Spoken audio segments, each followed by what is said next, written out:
Hello, everybody. I'm Kinsey from the Wood County Committee on Aging, and today we have Michael from the Glass Blowing Studio that is located in Toledo, Ohio. He will be giving us a tour of their facility. You can go ahead and take it away, Michael. All right. Thanks, guys. Thanks for having me. I'll just give you a little backstory of how we got started. So we've been in this building, this location for about 10 years now. And it was myself and my business partner, Adam Goldberg, who started 10 years ago. We were at Bowling Green State University, and we were about to graduate, and his grandfather had these buildings. He had access to them, and he thought it'd be a great idea to do something here. So Adam asked me to start this studio, and we were doing it for a big glass conference that was happening in Toledo. And it was only happening for about a week or so. And, we got everything going. We got the furnace going. We got all the equipment ready. And we had a great conference. It was really awesome. And then we just decided to keep the studio running. So that's, it's been 10 years now, and we're still going, and we're doing a lot of different things than we were. We've transitioned, we've adapted, but it's been really great. So I'm going to walk you around the studio. I'll walk you around the upstairs first, and then we'll transition into the hot shop where all the making happens. But the upstairs is gallery space. There's other studios. There's a wood shop up there. So I'll just kind of walk you around up there first, and I'll switch my camera around so you can see what's going on. Here we go. So this is the gallery. We have a lot of work down here. And I'll when I get back down here, I'll take it a little bit slower so you can see the individual works. And if you have any questions about anything, please just, yell it out or however you want to ask the questions. But we'll make our way upstairs first. So we have access to the entire building. It originally was a storage building built in 1890. And it was the first fire-resistant building in Ohio. So it's all concrete and brick. It's a great place to put a hot shop. We have had the second floor used for the whole time, but we recently took all the walls out and we opened up the space. So you can see on the floor, there's these lines that used to be the walls. We took everything out. It was about 10 tons worth of material, and we just opened it up to a nice gallery space. Right now, Adam has some of his work up. He's just working on playing around with the new ideas and playing around with old concepts, but transitioning them into new things. So actually we have this piece right here. This is made up of 2-inch cubes. You can kind of see from the side. They're all different heights, but this is the wood base, the wood frame, and we just got a commission for that. We're gonna make 5 or 6 of these with different colors behind them, and that'll be really nice, but that's one of Adam's designs. We're working on recreating some dishes right now. These are gonna be just little like catch dishes. Here's one right here. So we have to fuse the glass, and then we have to slump it with the little curve. It's curved a little bit. But yeah, we have to make 80 or 90 of these, I think. So that's gonna be a long process. At any given point, we're probably working on 10 or 12 different projects. It's another piece by Adam. These cubes are just sticking off the wall at different angles. This is another room we opened up. This was 3 different spaces, 3 different office spaces. You can see on the floor again, the walls where they were. But we opened it up. I took a bunch of the plaster off the brick and kind of left it a little more abstract up there. This is kind of my work spot right now, but I don't have too much going on. We're gonna do a couple of shows in August and September in here. So I just need to work on clearing it out right now. This is our wood shop. So it's a full wood shop. We have access to all the tools that we need. We don't do too much with wood, but when we do need something done, this is where we do it. Table saw, our friend Glenn is making a canoe, which is really incredible. So he's built this thing from the ground up. Every piece he's done himself. It's pretty wild. It's taken him about a year to work on. Through here, we have a metal fabrication shop. So we've everything. When I get back downstairs, all the equipment in the hot shop we made. We have a welder, we have a sandblaster, all the metal fabrication tools you need to make equipment with, you know, out of metal. So we try to make everything we can so that when something breaks, we know how to fix it. So I'll just turn this light off. So we're back in the wood shop. I'm gonna take a left early and then we're gonna end up in our cold shop. So when you make hot glass and you take it out of the kiln after it's cooled down, you might need to do some cold polishing. So you have to grind it with diamond pads.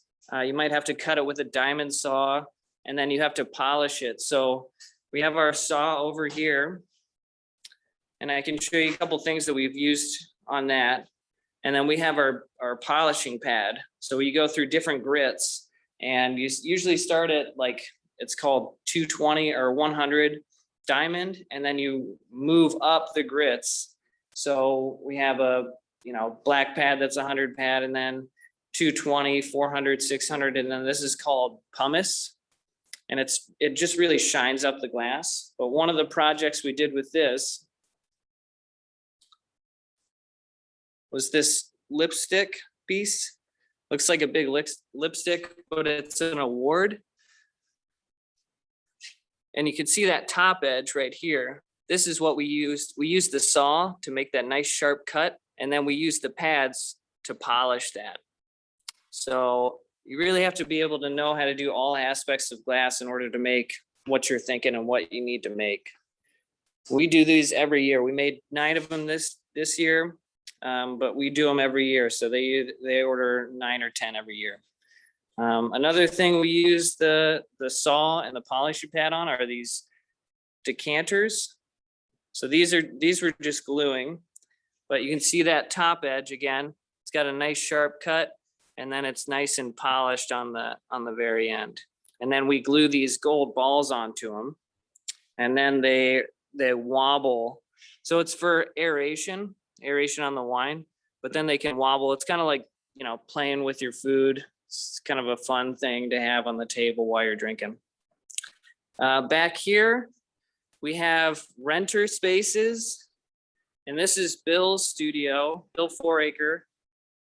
He has a letterpress studio. It's really incredible. This is Bill right here. I don't know too much about this equipment. I'm just gonna touch on it a little bit, but then we're gonna make our way back down to the hot shop. So Bill's been here pretty much ever since we've been here. He's been renting from us, and he's had this shop going. We've moved a couple different times where it's all been. But currently Bill are you printing one of these? So this is, so it's a form. this is the form. And it's Adams County in Okay. Indiana. And this is what it looks like when it's finished. So this is what it ends up being. And 1910. this press was made in 1910, and Bill's got it going beautifully. It's all cleaned up. And he's probably, how many people do you think still do this? Well, there's a fair number left. Fair but number. most of them are hobby printers, Yeah. just like I am. So this locks in this position. The ink is placed on the form, Mhm. and it runs through. Did I break something? Oh, no, I forced you to do something you shouldn't have. All right. Well, I forgot that I had these. That's okay. No worries. But it's very complicated and I can't explain it, but I'm gonna head back down to the hot shop. Thank you, Bill. Sorry, Bill. I didn't break it. Okay. It just fell on the floor. Okay, sorry about that. That's okay. It's wood type, so it can handle it. Yeah. If it was metal type, it wouldn't. Gotcha. So we're gonna walk on back downstairs. So the rest of the building is just storage. It's old storage. I'm not gonna walk you through that. But it's about 100,000 square feet that we have access to. So we just we can't utilize it. It's just too much space for us right now. So we're back in the gallery. And everything, pretty much everything in here that you see, we made in the next room. So all these platters on the wall, we actually have a commission that we're installing right now in a law firm in Perrysburg. And that's going up. We have half of it done. We have, this isn't it, but it's just, you know, like these platters. And that's going up. And then we have some ceiling pieces that's going in the same law firm that look pretty similar to this. We do a lot of tumblers. We do a lot of wholesale. So we ship to big stores like Anthropologie or Uncommon Goods, and they resell these pieces. So the tie-dye cups are really popular. Let's see what else. We have these ice stacks right here. We've been doing those for probably 4 or 5 years. Any of the watercolor stuff, this stuff with the bands and the bubbles, we've been doing that for 10 years. So that's been a really good one for us. And we do that in cups, bowls, vases, pretty much anything you can think of. We do that color pattern. These are some of Adam's pieces, my business partners. So he actually makes the form and then he puts on these metal collars and then he adds color to the metal. So these are pretty incredible pieces. It's kind of hard to see with the lighting. So we also have some hummingbirds up here. These are all glass. It's really nice. We have another series called the Earth series. We add a lot of color and then we do that sandblaster that I showed you upstairs. We use that and we actually sandblast the glass and it gives it that matte texture. So it looks like ceramics, but it's actually glass. That's been going on. We probably have been doing that series for about 5 years now. These are some of my pieces. These are just oversized tea bags with really intricate patterns on them. So I started this. There was a show up in Michigan about steeping or tea.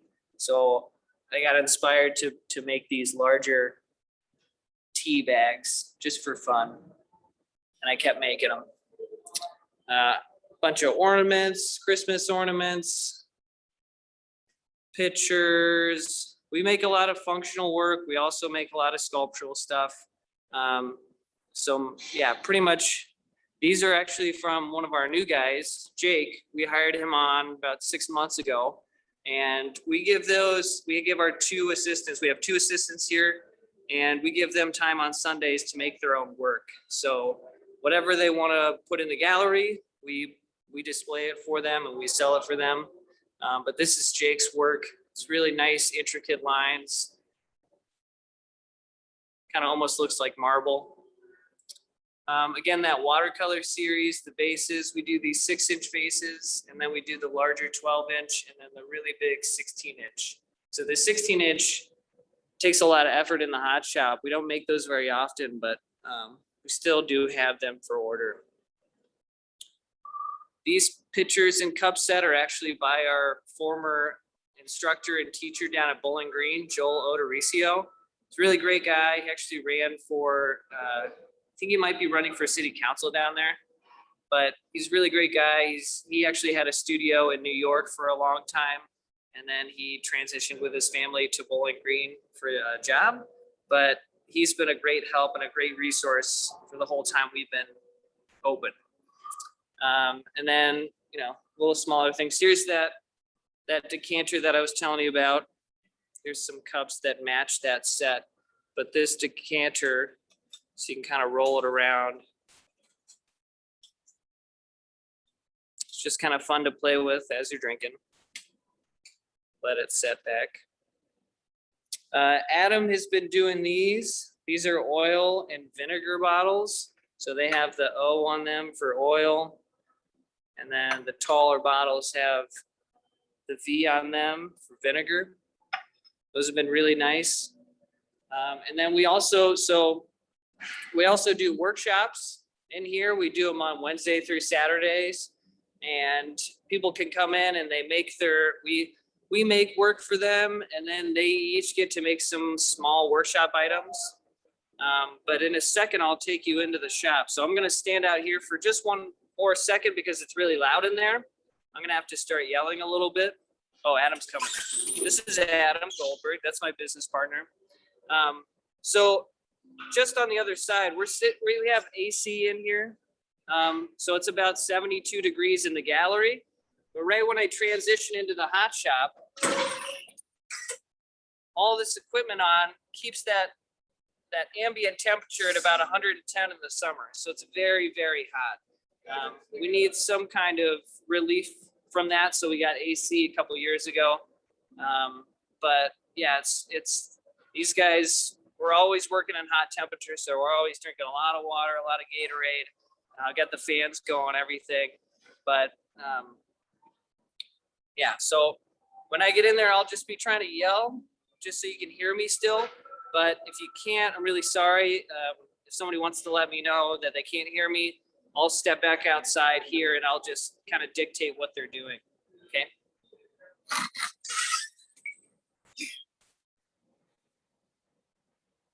All right. So this is Jake. That's Jake right there. He's the one who has the vases in the gallery. This is Colin. They've both been with us for, a little bit of time, but a year. Right now they're working on those watercolor vases that I was explaining in the gallery. So it takes a team of people to do this. You can't just do it by yourself. So are you guys gonna do another one? Okay, so they're gonna do another one.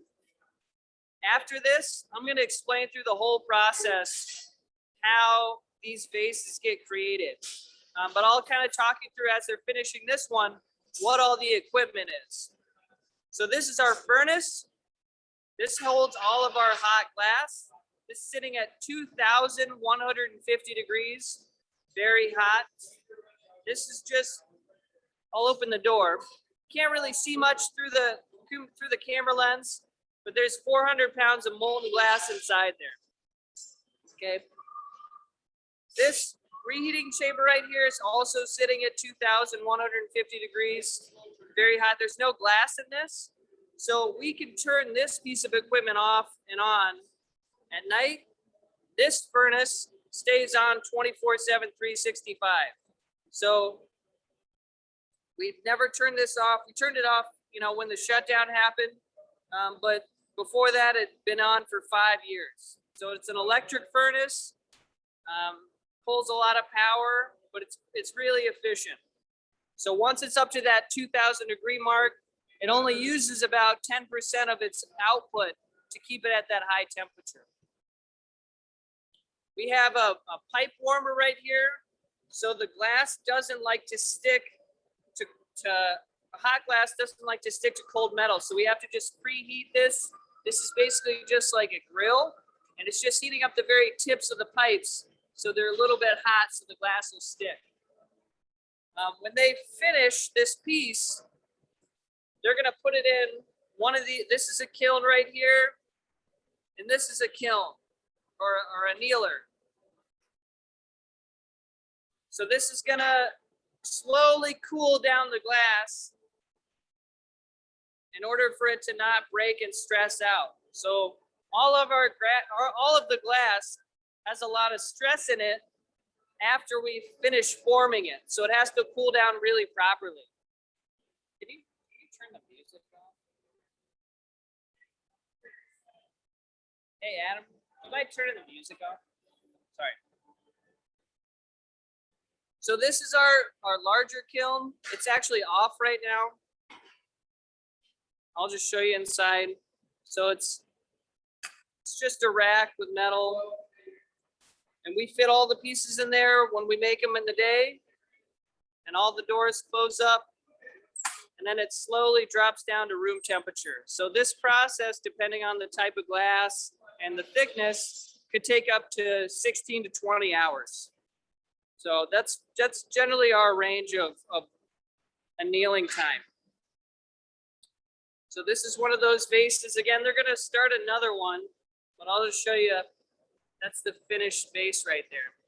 The colors are gonna change pretty dramatically as it cools down. That piece is still about 1,000 degrees, so it's still very, very hot. So here's Jake. He just gathered up on a pipe. You can only get so much glass at one point. It's like honey. You can't just get all the glass you need at one time. So he's gonna get a little bit of glass here. He's gonna go in for a little bit more after it cools down.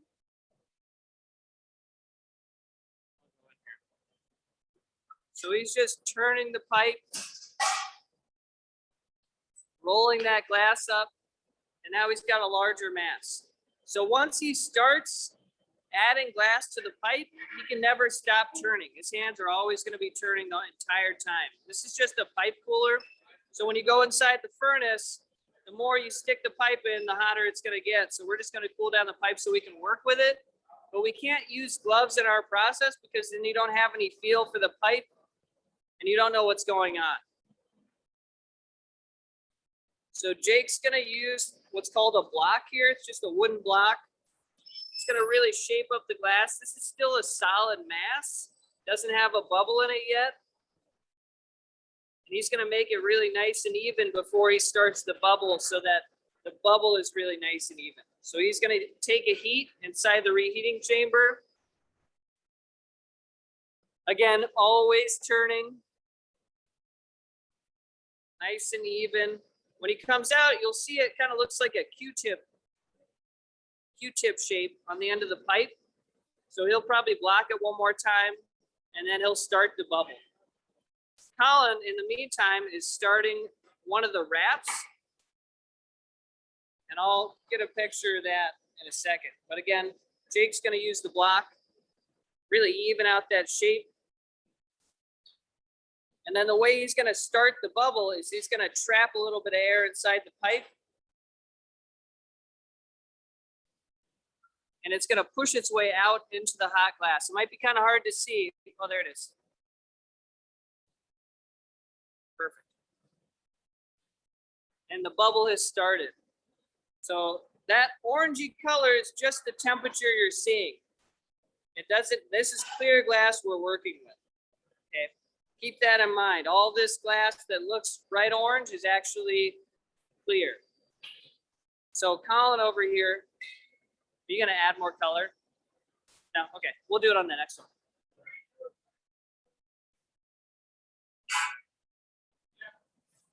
Colin has a little bit of glass. This is actually aqua. He's gonna add another layer of glass. We'll see how that is, how that happens. Nice and hot. He's just gonna pick up a layer of glass there. So how this is gonna get wrapped on, Jake has formed his bubble into more of his cylinder. Colin's getting that bit nice and hot inside that reheating chamber. We're gonna walk around this way so we can see how it gets wrapped on.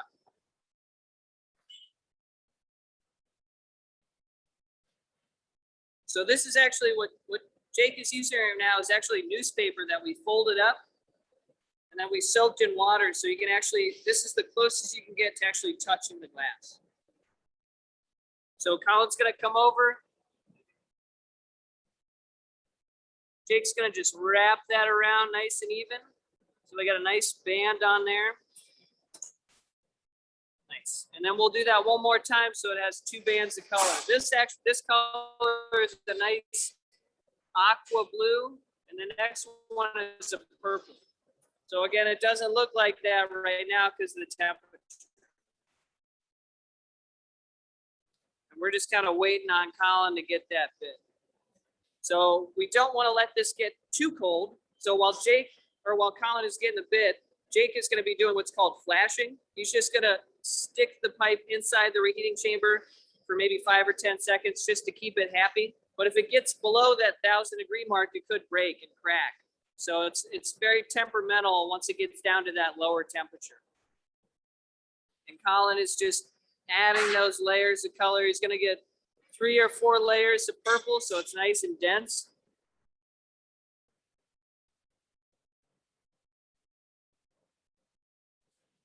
He's gonna do 4 layers of color there.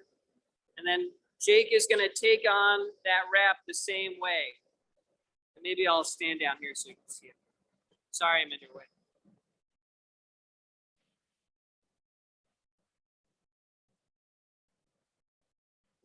Does anybody have any questions? How fast does it take, like, does the temperature cool from when it comes out of the furnace? Can you repeat? I had to step out of the hot Oh. shot. What did you say? No, Sorry. you're fine. How fast does like the glass cool from when it comes out of the furnace to like having to reheat it again? So it depends on the size of it, but generally you have about 10 to 15 seconds before you have to reheat it. Oh, wow. So not a lot of time. And our glass in particular actually has a larger amount of time compared to other glass. So because we're working it by hand, we want a lot of time to work with it. But compared to like beer bottle glass or window glass, our glass is a long working time. The beer bottle glass, the window glass, when it gets shaped and it's in its final form, it freezes up in about 2 to 3 seconds. So we have a pretty long time compared to that. And you get used to working pretty fast with the material so that you can get a lot of steps done before it cools down. And Jake's been doing this for about 4 or 5 years now. Colin's been doing it for about 8 or 9. And both Adam and I have been doing it for almost 15 years each. So it just takes a lot of time to get used to the material in order to work quickly and efficiently inside the hot shop. Did that answer your question? Yes. Okay, perfect. Yeah, so Jake right now is just shaping that up. He's pushed the, and before I go back in there, can everybody hear me clearly when I'm inside the room? Yes, we can Okay. hear you. It doesn't sound like background noise, so it sounds good when you're in there. Oh, sweet, that's great. So I'm gonna step back in. Jake is gonna get another layer of glass. I'm gonna help him with the door actually. You can kind of see in there. I'm gonna open the door and you'll see it gained mass pretty quickly. So he added another layer, but he probably doubled the weight. Colin's helping him out. So at this stage, once it gets this big, it's nice to have multiple people working on the same piece. So Adam has actually sat down. He's gonna use a bigger block in order to shape this thing, make it all nice and even, all the wall thickness really nice and even.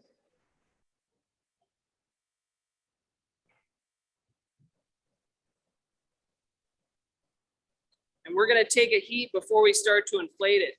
So that core, before we went into the furnace, was probably close to 1,000 degrees. But once you take that dip into that 2,000 degree glass, it only heats up the outside edge of that inner core. So we need to even out that temperature. So everything is close to about 1,800 degrees so that when we start to inflate it, it doesn't inflate all unevenly. So Jake is gonna be in charge of taking it back and forth from the heat. Adam is gonna be sitting at the bench, kind of in charge of making the piece. Colin over here is gonna help inflate it as we go. And again, always turning. We're never gonna stop. Jake's gonna come on out. Adam's gonna use that paper because we don't want that block shape anymore. We wanna stretch it out a little bit. Colin's gonna start to expand the bubble by just blowing inside the pipe. And it's getting a little bit bigger, but we don't want to get it too big because we have to put in a line before we really start to inflate it. But Adam's gonna shape it on this metal table. And that's gonna cool down the very bottom so that when he starts to inflate it, it doesn't inflate the bottom, and inflates the shoulder of the piece, the very top of the piece. And this will all make sense a little bit farther in, but basically what's closest to Adam is gonna be the top of the base. And what he's touching right now is gonna be the bottom.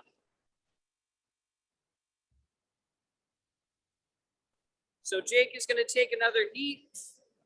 Adam's going to use this tool called the jacks in order to create a line for the neck of the piece, the very top of the piece. And this is going to help us get the piece of glass off the end of the pipe. So we have to create a constriction that's going to be a weak point for the vase so that we can work on the opening. We're going to have to eventually break it off the pipe. So this is where it's going to really inflate. Colin's going to expand it. It's going to start to get really, really big.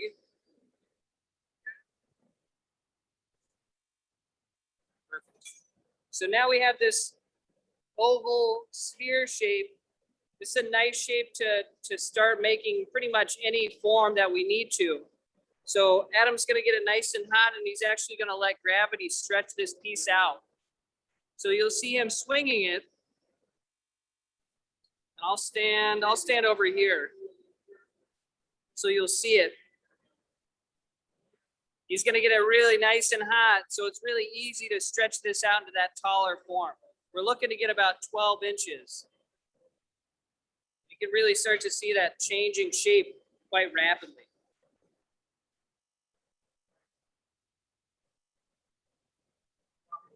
So now we have this cylinder.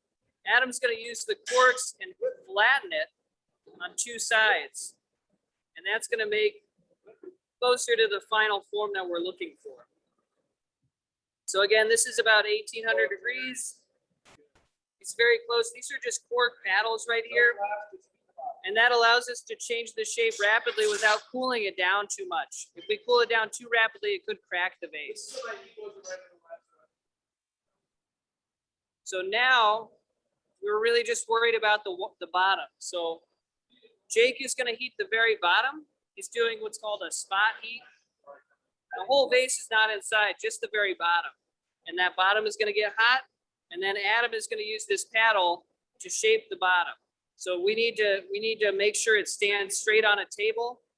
So he's going to slowly push back with the paddle, and you'll see that here in a second.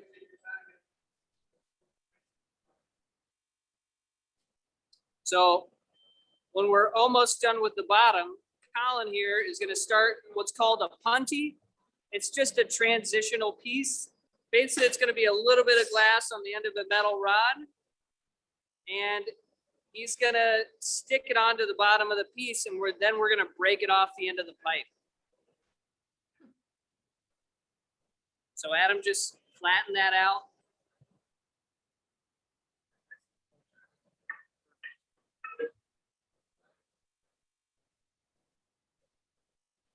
Colin's just waiting for the signal, and then he's going to start the punty, the transition piece. So his piece is going to be quite a bit smaller. He just wants to coat the end of the bit, or coat the end of the metal rod.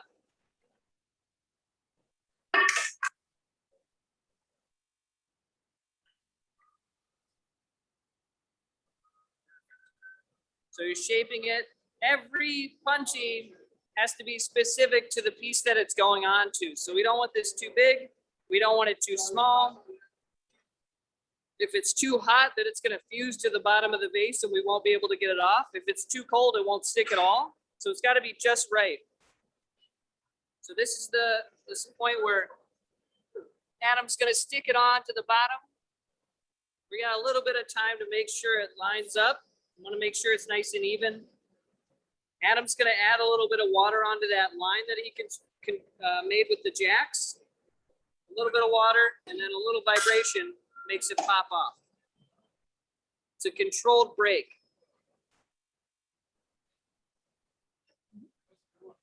Yeah, that was a nice sound. When it makes that nice ring sound, you know it happened really well. So now it's up to Colin to heat up just the very top. So again, he's doing a spot heat. He doesn't need to heat the entire base in order to open up the top. But he does have to keep the rest of the base happy. So he's going to do flashes, deep flashes, in order to just keep everything above that 1000-degree mark. Once that's nice and hot, Adam's going to grab these wooden jacks, the wooden tool. These are called parchofis. And these are gonna allow him to really open up that vase very rapidly and not cool it down too quickly and suck too much heat out. So this is probably the longest heat of the piece because that line, that top of the vase was the coldest part of the vase. So he really needs to take his time and get that top of the vase nice and hot so that Adam can easily open it up.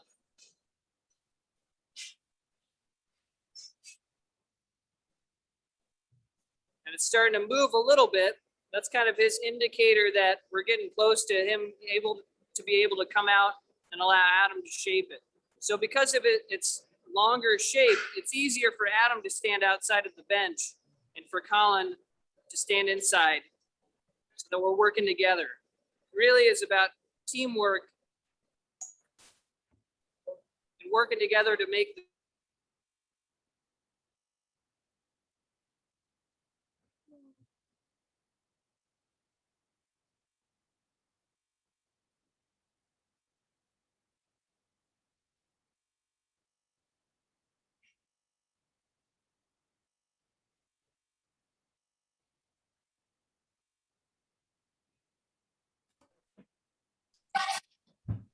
perfect.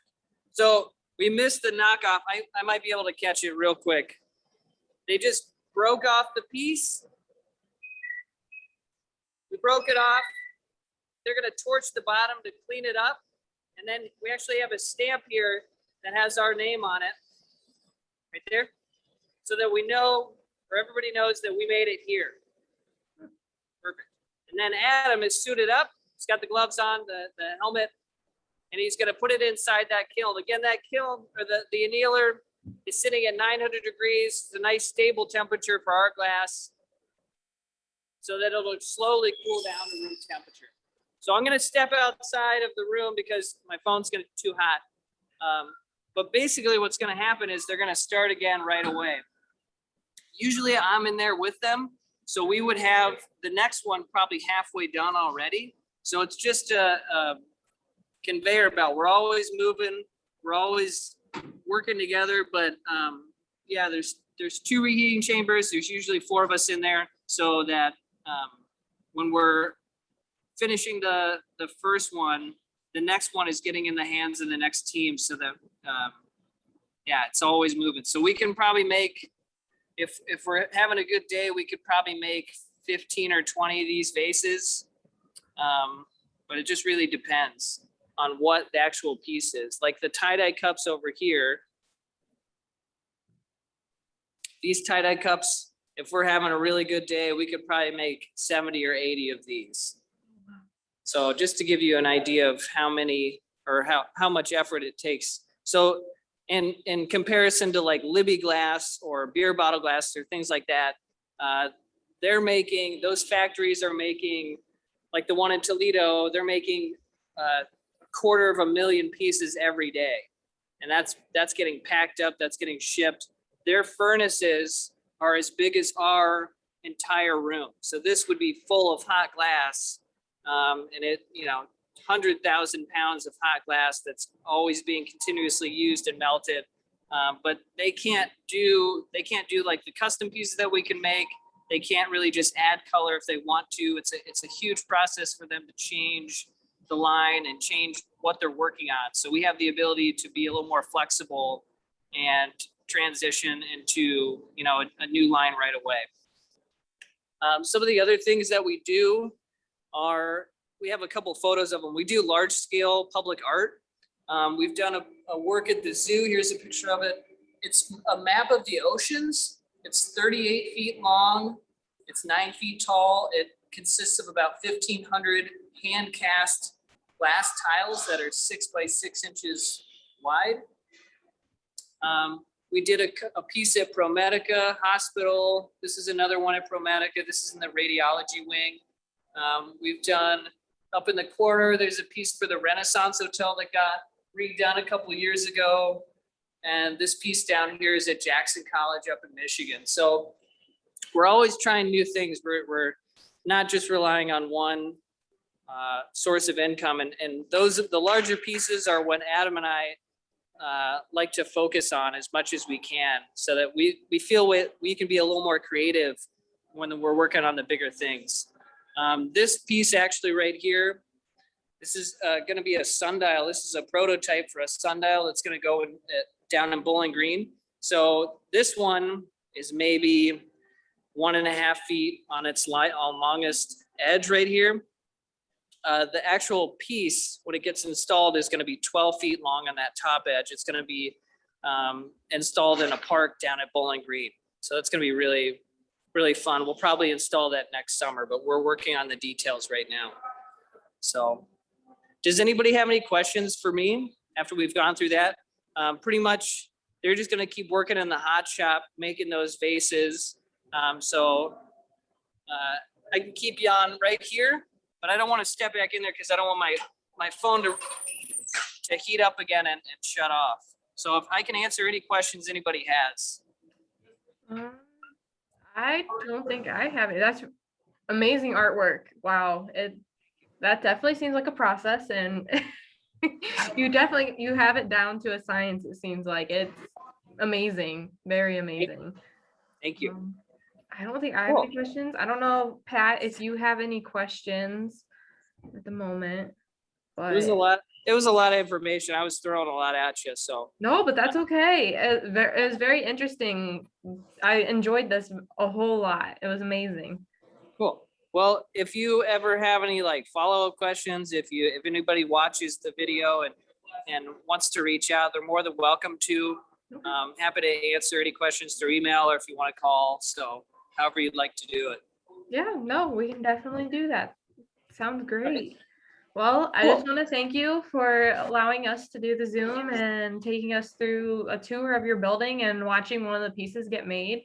I mean, Yeah. amazing. It's not something you get to see every day, and I know a lot of people are going to enjoy it. Yeah, awesome. Happy to do it. Thanks for having me. Yeah, you're welcome. Cool. Well, you all have a nice day. I'm going to get back to work, but yeah, reach out if you have any questions. All right, sounds good. You have a good day, Michael. Thank you. You're Bye. welcome. Bye.